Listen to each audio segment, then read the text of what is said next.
Bismillahirrahmanirrahim. Buat kawan-kawan media semua, ini juga sekali lagi sebagai jawaban saya atas semuanya. Saya sudah tanya kanan kiri ke kiai-kiai, ke para guru, para alim ulama.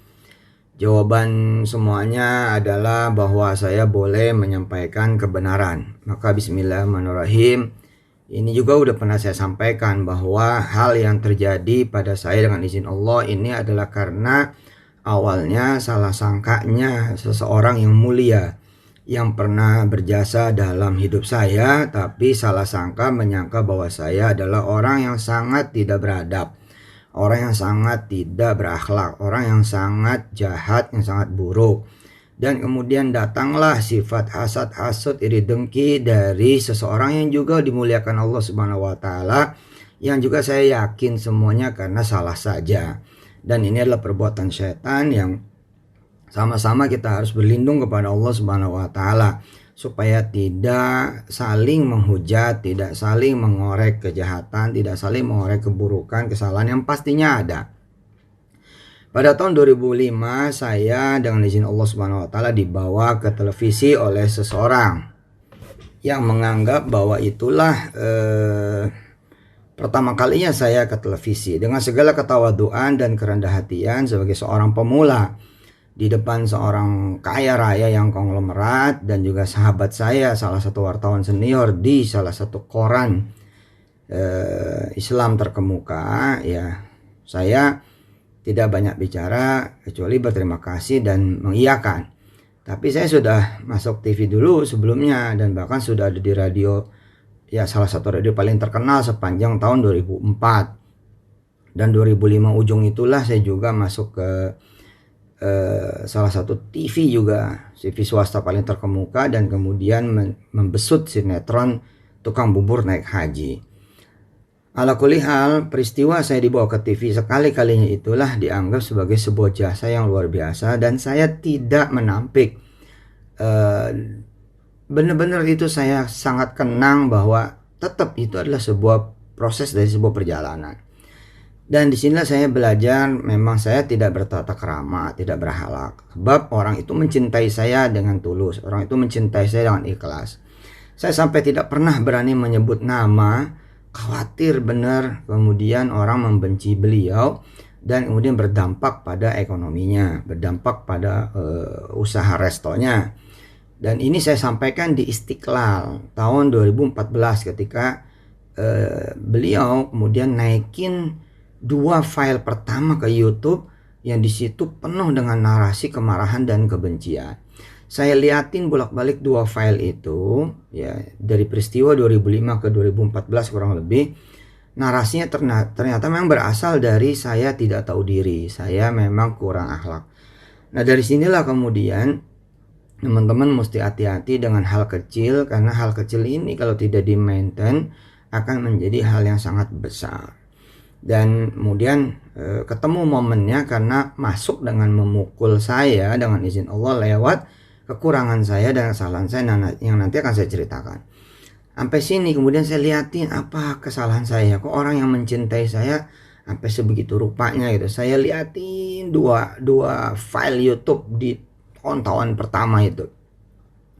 Ternyata ketemulah bahwa tahun 2005 itu saya disedekain, saya garis bawahi ya, disedekain mobil kesayangan beliau, bukan mobil Hammer ya, waktu itu beliau udah ada mobil Hammer dan udah ada mobil yang lainnya luar biasa, jaringan restonya juga top.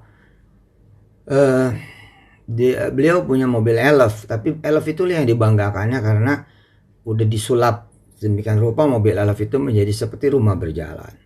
Dan ketika saya diminta untuk ceramah di keluarga besar karyawan dan outlet manager gitulah dari beberapa cabang di Jakarta dan sekitarnya, beliau bercerita saya mencintai sedekah, saya bahkan sedekahnya 30% kata beliau, dan saya mewajibkan mitra-mitra saya franchise gitu apa gitu, itu juga sedekahnya ya gede gitu, tapi saya pengen kamu, kata dia itu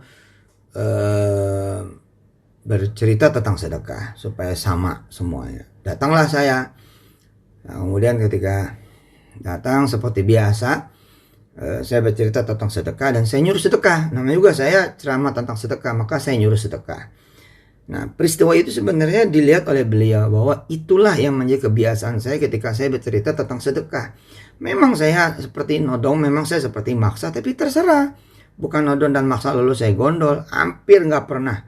Dari 1999 saya ceramah tentang sedekah sampai kemudian 2021 ini, saya bahkan mempersilahkan teman-teman secara publik bila ada yang benar-benar saya bawa sedekahnya dari acara sedekah, dari acara panitia ceramah lalu saya bicara sedekah, maka ngomong aja. Ada satu aja saya berhenti jadi ustadz. Perasaan saya nggak pernah gitu, hampir nggak pernah, kecuali panitianya emang nggak ada tujuan sedekahnya kemana. Kalau itu ya mau gimana ya, saya terima saja, tapi mengkondisikan enggak. Dan itu beliau tahu persis, karena ketika kemudian saya selesai ceramah tentang sedekah 2005 di salah satu outlet beliau di Bintaro, itu saya suruh sedekah, dan sedekahnya kemana saja. Dalam bentuk silakan ditulis sedekahnya apa, tanpa usah dikasih nama. Terus kemudian saya cari kertas, saya bagiin kepada semuanya, dan semuanya mengisi tanpa saya tahu siapa namanya dan bakal kemana. Nah, di salah satu kertas itu ada isinya mobil. Nah, mobil kan nggak mungkin karyawan-karyawannya itu. Terus saya liatin beliau, ini bapak, iya buat kamu nih, buat kamu, buat saya loh, bukan dipinjemin. Dan di hari itu pula mobilnya itu saya sedekahin. Nah, di sini letak kesalahannya. Mestinya saya bilang dulu pada beliau, tapi saya nggak bilang. Di pertengahan jalan saya kontak dengan istri saya, waktu itu masih zamannya Ratelindo. Dan saya memang naik motor ketika beliau bilang masih miskin, dan saya terima. Tapi 2001 dengan izin Allah Subhanahu Wa Taala, saya udah matur kiai-kiai juga, boleh nggak menyampaikan ini? Mereka bilang ya sampaikan aja sebagai sebuah kebenaran. Nah, 2001 saya itu udah sedekah mobil. Bukan berarti saya datang 2005 itu ada motor. Nah, ini saya hati-hati ngomong begini nih, takut sombong gitu. Tapi ya bismillah, ini saya sampaikan. Kemudian 2003 udah pakai Mercy dengan izin Allah, bahwa saya datang pakai motor. Ya saya emang suka motor, saya juga anak motor. Itu ya, lagian deket ngapain juga bawa mobil itu, dari daerah Bilangan, Ciledug, Cipondo ke Bintaro macet lah, mendingan naik motor gitu, bisa lewat kampung ke kampung gitu kan. Nah, hari pertama 2005 itu saya disedekain mobil, hari itu juga saya sedekain lagi, dan mobil itu sampai sekarang masih ada. Nah, katanya mau diperkarakan lagi tuh mobil sebagai perkara baru ya, dari 2000 sekian belas. Wah, sekian markas kepolisian, orang dipakai sana sini untuk kemudian melaporkan saya. Alhamdulillah, saya nggak pernah berlindung di balik ketek siapapun, nggak pernah berlindung di balik kemudian rezim ini rezim itu, nggak pernah. Saya jalanin, tanya aja polisi-polisi yang mereksa saya, nggak dipakai duit juga. Paling tukar sama ceramah gitu kan di markas tersebut, karena mereka juga percaya nggak mungkin lah saya nipu begitu. Tapi saya jalanin tuh, ada yang 2 hari BAP-nya, Masya Allah, mesti bolak-balik.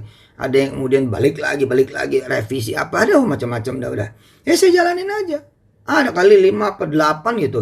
Sampai ke tingkat Polres sih. Dari mulai Barreskrim, Polda, ini Polda itu sampai Polres. Kemudian terakhir di pengadilan negeri. Kalau ngelaporin, diem, minta ampun, udah gegap gempita. Media lah segala macam, giliran kalah, diem aja. Dan saya juga nggak pernah berhasrat untuk mukul balik, nggak pernah. Ya, nggak pernah. Ini sebagai jawaban kepada teman-teman dia, ya ambil aja udah. Nggak, saya mah apa ya, pengennya tuh nggak saling klarifikasi, nggak saling hujat. Uang yang dipermasalahkan ini 1-2 kok, nggak beneran banyak kayak apa tahu yang dibayangkan teman-teman. Enggak, dari 2.900 orang yang ikut patungan usaha di 2012 ya, itu dengan izin Allah Subhanahu Wa Taala 2.500 lebih itu udah dipulangin. Sisanya ini kan nggak tahu, saya juga nih masalah data dan lain-lain. Ini bukan masalah justru kelemahan, enggak, di 2.500 loh. Datanya ada loh. Dan saya koordinasi loh dengan teman-teman OJK, BI, teman-teman di Kementerian Koperasi, Satgas Waspada Investasi. Ini saya terbuka nyampaikan, ya nggak mungkin dong bohong dong. Masa saya nyebut OJK, BI, Kementerian Koperasi dan lain-lain, saya bohong numpang berlindung? Enggak lah.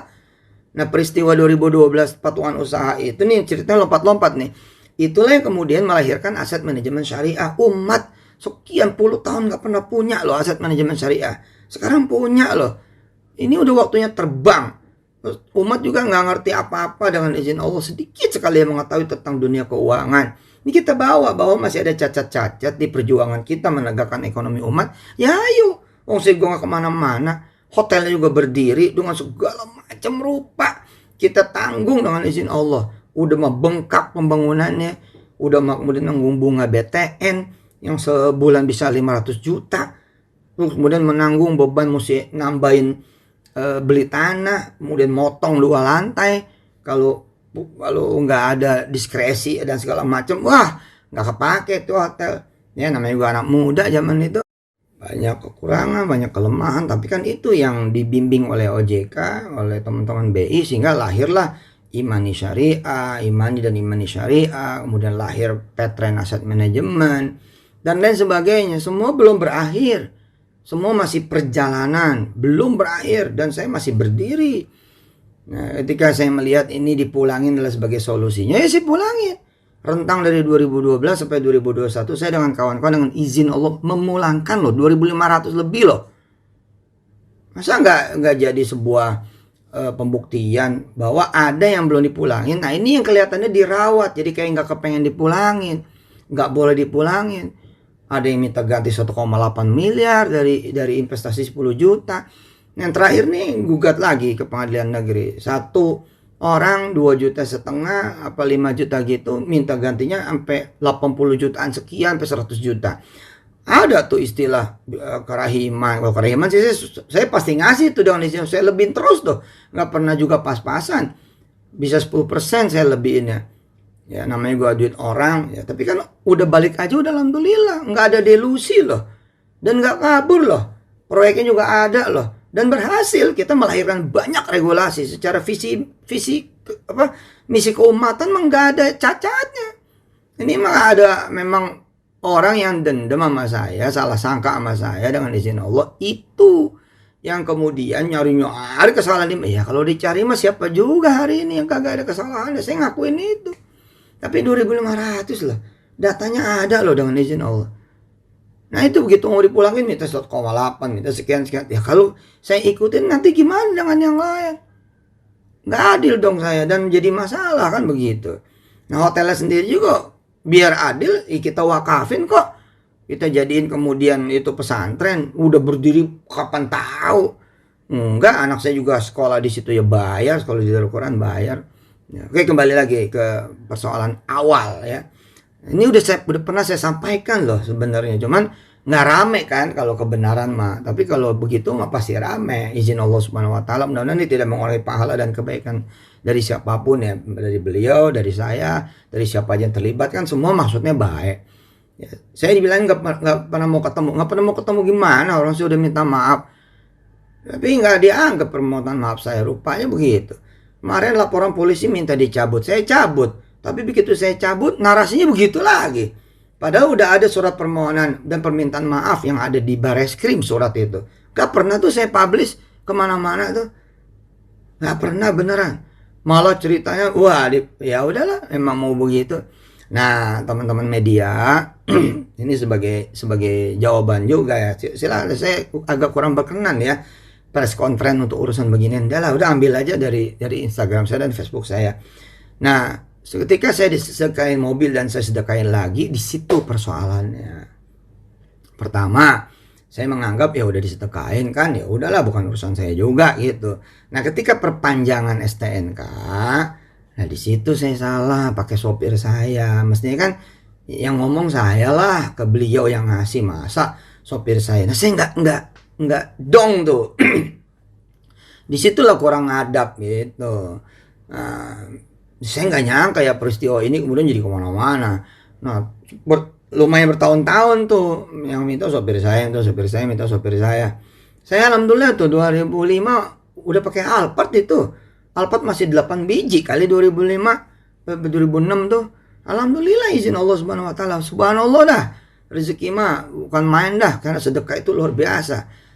Saya begini dianggapnya juga saya pantas aja kaya dari jual agama. Ya ampun, anak-anak saya aja di Darul Quran bayar. Berasa gak sih? Di Darul Quran loh, bayar. Allahu Akbar. Hah? Belum lama saya lupa belum bayar. Yang kita ditagih itu yang si Kun apa si Hafiz? Kun. Abang Kun belum bayaran ya? Iya. Terus? Iya, dapat WA dan telepon. Oh, isinya apa? Isinya tagihan. Nah, ini pesantren yang saya dirikan bersama kawan-kawan, yang saya ikut kerja 24 jam. Tidur aja rapat tuh. Tidur ngipnya rapat lah. Anak saya sekolah di situ, lupa bayar, ditagih. Bagaimana saya mau nipu? Ampun ya Allah, ya Karim, ya Dzal Jalali wal Ikram. Dan ini kemana-mana nih. Bahkan nggak sedikit di antara yang melaporkan itu ada wali santri juga. Unbelievable ya. Aduh, ini kalau bukan karena hasad-hasad iri dengki ini nggak bakal begini. Nah, tambah parahnya lagi, mobil itu kemudian beliau lihat. Kan di situ ada branding restonya beliau di mobil itu. Saya luput lagi tuh, karena mobil itu saya sedekahin. Saya udah nggak ngerti juga. Nah, tahun 2007 saya bikin film. Nah, Kun Fayakun. Nah, teman-teman yang ada di balik film itu juga ada di ring satu saya. Salah satu yang kemudian memang saya sedekahin kan ke abahnya yang kiai. Nah, sama teman-teman begitu saya pulang dari haji, dijemput sama mobil beliau yang sudah tidak ada restonya beliau itu, branding resto beliau di mobil itu, berganti dengan salah satu brand yang serupa gitu loh. Tapi brand merek lain. Nah, saya nggak nyangka juga kalau itu akan jadi masalah, dan memang masalah harusnya. Ya saya yang memang nggak belajar. Nah, saya sering bilang ada kesalahan saya. Ya itu kesalahan saya. Kalau soal tipu menipu mah kagak dah.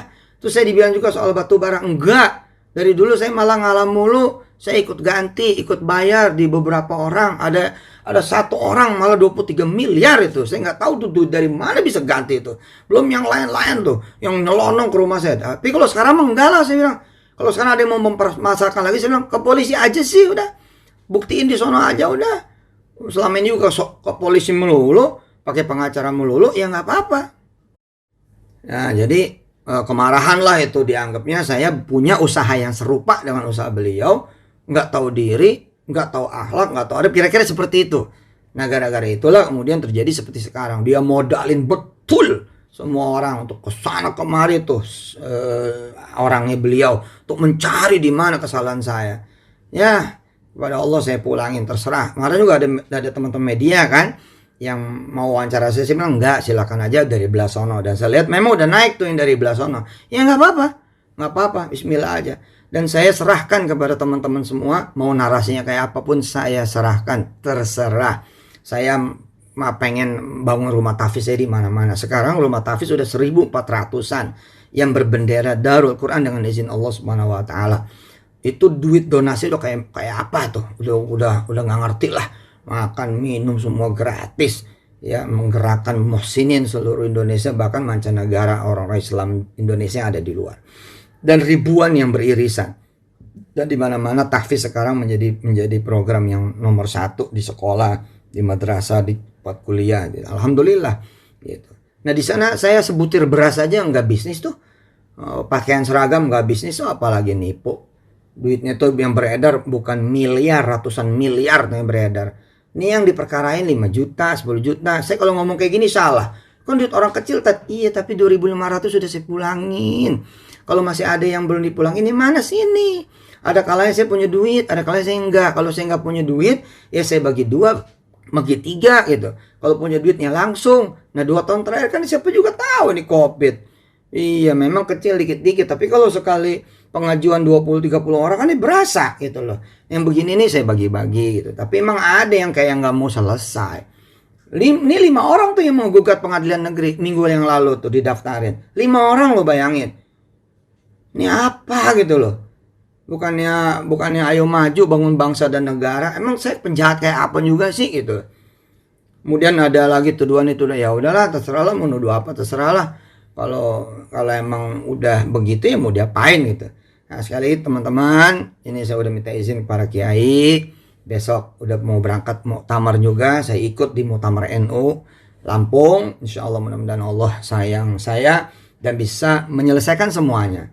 Apa yang saya sampaikan, apa yang saya kemudian ikhtiarkan, semua semata-mata karena Allah. Insya Allah izin Allah, kepengen umat itu jaya.